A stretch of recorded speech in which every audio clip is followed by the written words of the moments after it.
Hey guys, Leanne here on Grady's Mom. I am starting a new week of what I cooked for dinner. Tonight I'm doing enchiladas, which is one of my favorite recipes. I try and do this dish at least once a month. Sometimes I end up doing it more, like if I go to a party or a barbecue or a dinner or something, a lot of people request that I make it. And then when I tell them how easy it is, they just can't believe it. I've talked about this many times before on my channel, and I wanted just to kind of briefly touch on it again because I still continue to get questions whenever I show it in What's for Dinner clips. This video is in collaboration with my friend Jennifer Chapin.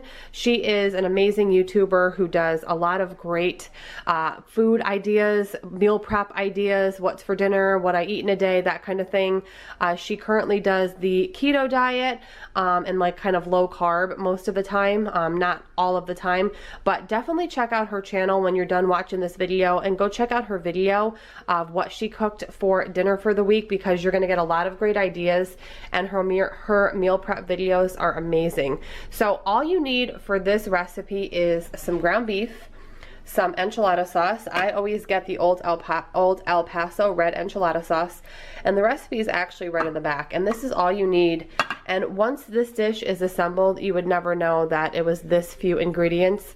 The only other thing that I add in addition to this that's not on the label is I put green onions on top. I just really like the way that they look and the way that they taste. So you're just going to need some beef, some flour tortillas. You can use corn as well, but I've tried it with corn. I prefer the flour. For me, the flour ones just hold up a little bit better. I actually grated some cheese today. I actually have my grater there in the sink. So I grated like a block, like a rectangle block of sharp white cheddar cheese. I grated it up because that's all I have. I didn't have any bagged cheese. And then you're gonna need some green chopped chilies. These are not spicy, by the way. And then 2 of the smaller cans of the red enchilada sauce. Normally I buy the big can, but today I'm using the 2 smaller ones. So I'm gonna go ahead and get my meat browned up, and I'll show you the assembly process of these because I think they're really fun to make and they're really, really good. They're definitely a crowd pleaser.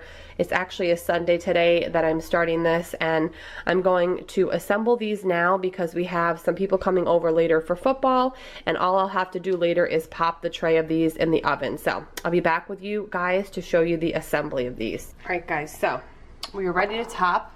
So I've got my second small can of enchilada sauce. I'm gonna go ahead and pour it over the top, so they're nice and coated. Try to disperse it evenly, but it's hard to get it perfect, but just kind of do the best you can.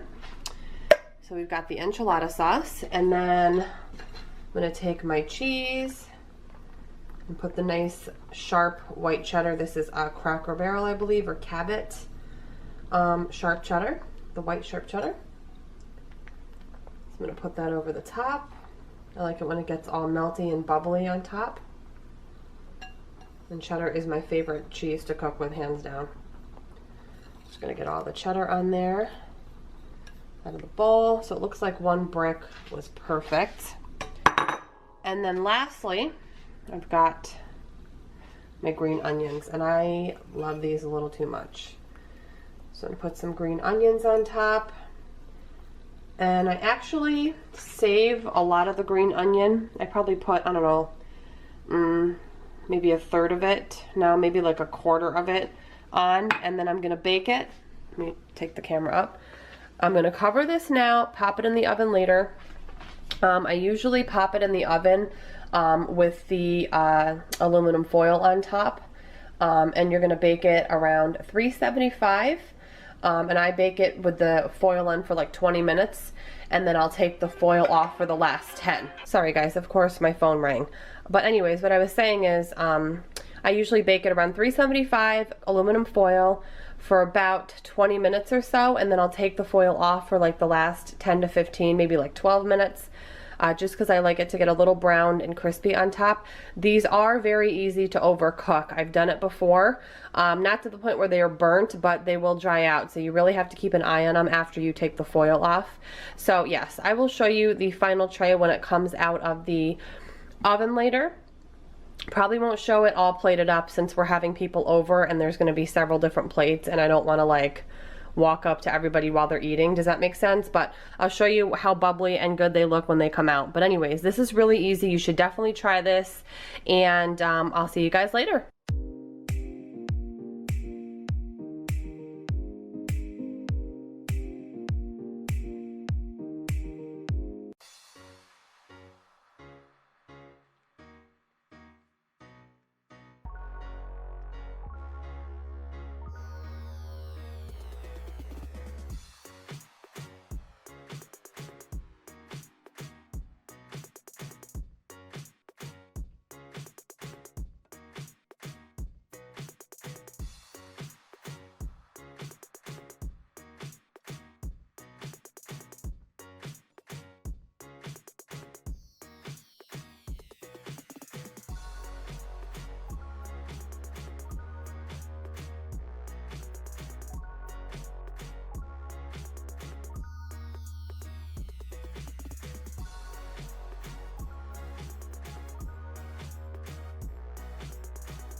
Hey guys, for dinner tonight we're having the chicken that I marinated earlier that you saw. So Matt's having 2 legs, some little potatoes, steamed potatoes that have herb and a little butter, some Near East rice pilaf. We're all having pretty much the same thing. And then the Trader Joe's haricot vert green beans. I'm having a breast because I'm a huge chicken leg fan. And then Justin's here, he's having a leg and a breast. And again, we're all having the same sides. This is our dinner tonight and we will see you tomorrow. Hey guys, tonight for dinner I made some spaghetti with some sauce, meatballs, and sausage that I had made a huge batch of and frozen a couple months back. So Matt has some spaghetti with sauce and the meatball and sausage, and then a piece of this Asiago, like crusty cheesy bread. Grady is having plain pasta. I might see if he'll want like a side of red sauce, but I'm not going to put anything on there yet. We are having 2 side salads, so Matt has ranch on his. And mine actually has the orange sage dressing by Planet Organics. I do have a permanent discount code through them. Absolutely love this company. They're local to me. So I always have that linked in the description box below. This is a really good flavor, the orange sage. But my favorite flavor is the raspberry oregano. So I highly recommend these if you're looking for something that's concentrated, gluten-free, and just all the good stuff in there. So I'm having the same thing, but no sausage, just a meatball for now.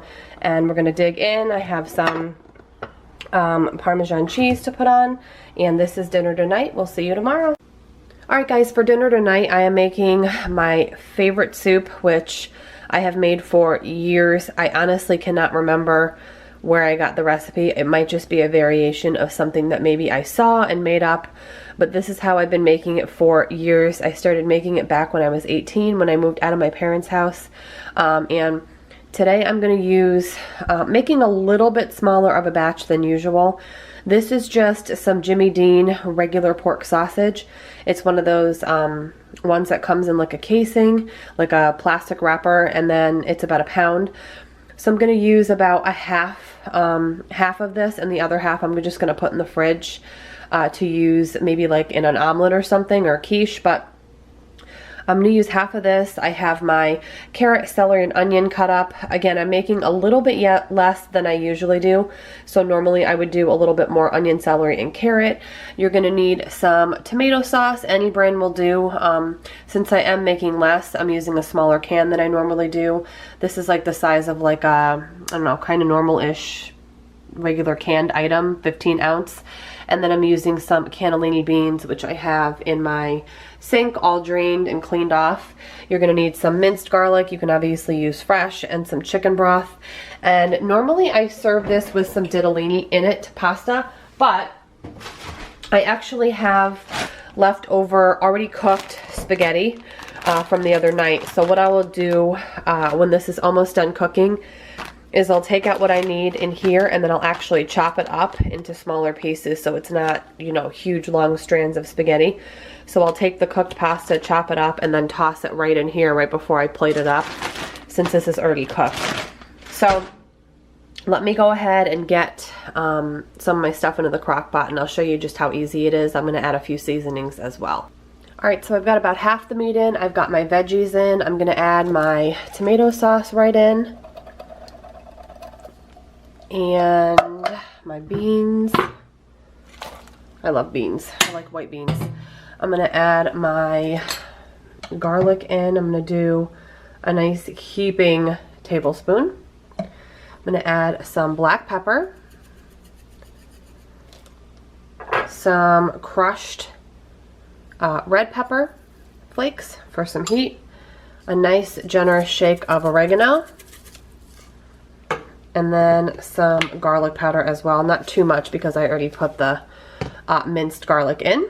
So we have this. First, what I'll do before I add the broth is just give this a stir to incorporate it a little bit. Since there's a lot of drier items in here, just give it a quick little toss. And then I'm going to go in with my chicken broth.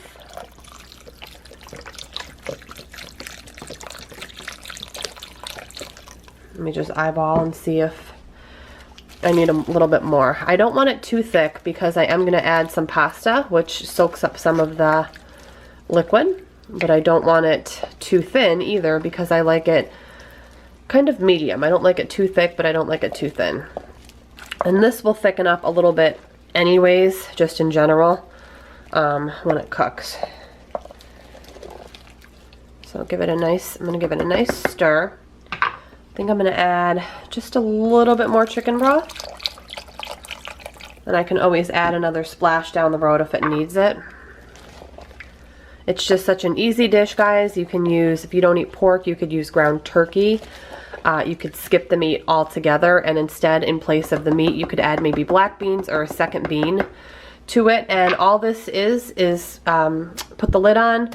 I'm going to set it for about 5 hours on low, and this will be good to go later. So, of course, I'll show you later when it's all plated up with the pasta in it how delicious it looks.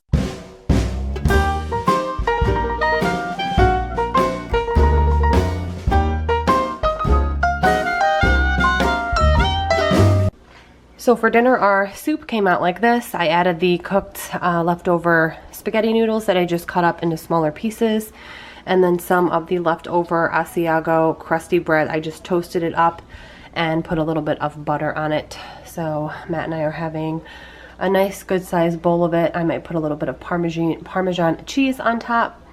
And this is our dinner tonight. We will see you guys tomorrow.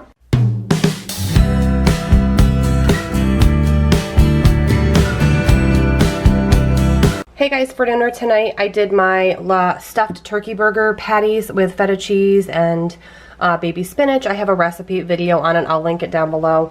My mom is actually here, so we are all having the turkey patties. We have a couple each. I put a little bit of the Terrapin Farms everything aioli on it, some of the Alexa brand rosemary fries that I baked, and then a little cup of the leftover soup from the other night, the soup with the broken spaghetti in it. But anyways, this is our dinner tonight, and we will see you tomorrow.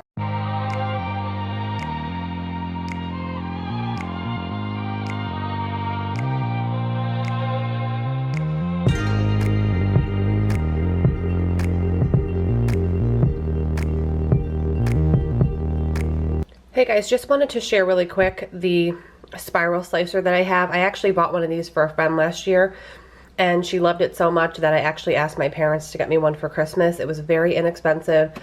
They got it on Amazon. I believe it was around $10 to $12. I'll see if I can find something comparable and link it below. Otherwise, you could just go on Amazon and search for a spiral slicer. And so I'm just getting these ready to go into the saute pan. I just do these very simple, a little bit of olive oil, salt and pepper, and maybe some garlic powder. Sometimes I'll throw a little bit of crushed red pepper flake in there for some heat. But this is just going to be the little side dish veggie tonight with our dinner.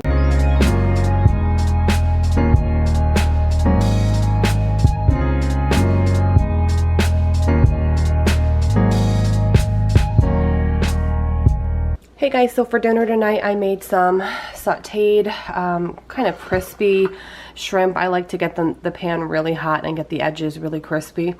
So we have some delicious shrimp, which was sauteed in a little bit of butter and a little bit of EVOO, salt, pepper, garlic, and a splash of lemon. And my husband's having the same thing.